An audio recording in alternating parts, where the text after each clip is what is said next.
me, fed up of squeaking, rattling Model 3 Tesla wheels? Well, this is how to resolve it, because Tesla won't admit it's a problem, even though it clearly is. So what you have to do is first of all take these aero caps off. Some people don't like the aero caps. Personally, I prefer the way they look. Also, they give you a bit more range because they cut through the air better per charge. So to get these off is pretty simple. Sometimes they can be a bit tight, but all we're going to do is pull from each point. You'll see it clips out. I'm just going to go around. I'm going to pull these off here. So they seem to be pretty durable. You've got to be probably careful at the same time. Okay, it's coming off reasonably easy. The easier they come off, the more likely are probably rattling. There you go. So that's come off. The reason for the squeaking is where these aero caps are made. These are, I think, when they come out of the mould, these are these little tabs, and there's lots of four of these. 1, 2, 3, 4. Now, what these tabs are doing is they're cutting in to the powder coat.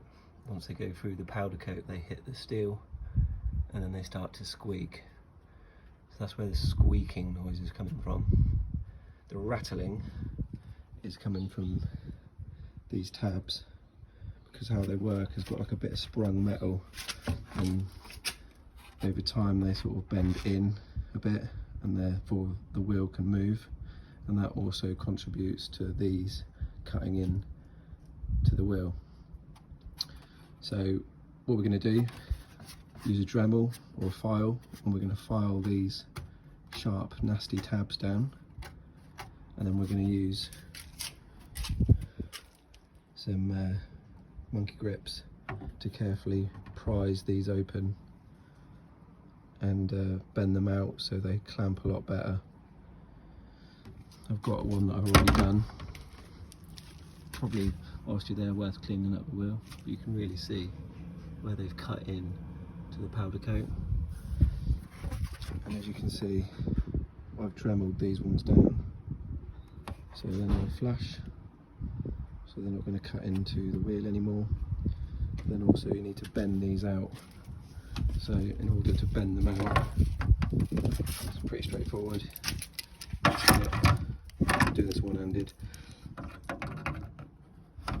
One to hold that, so when you bend it, it doesn't come out the clip.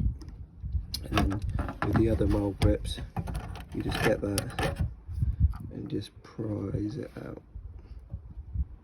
Don't go crazy, because you don't want to snap it. So once you've Dremeled down or filed down these little mould tabs, that are very sharp by the way, so be careful, and you've bent these back out and you've cleaned up the wheel, you clip them back in, and you'll no longer have a pap sounding Flintstone Tesla car. Unfortunately, after probably 4 months or more, these are going to start to fold in again because the design's crap, and you might get the rattling. You shouldn't get the squeaking, you might get the rattling. So every now and again, if you find the rattling's coming back, you have to take them off and do it again. I did confront Tesla on this, and I said it's a design fault, because if I decide I don't want to use my aero clips anymore, of course I've got an alloy that looks crap, and they said no, it's not a problem, but we can fix it for 150 quid, which I reckon all they're going to do is bend those clips out again, so you're just going to get the same problem, and they're probably unlikely to Dremel down the tabs, so that's just to continue to cut into the wheel. So that's how you get rid of crappy, pap sounding, squeaky, rattly Model 3 Tesla wheels. Cheers.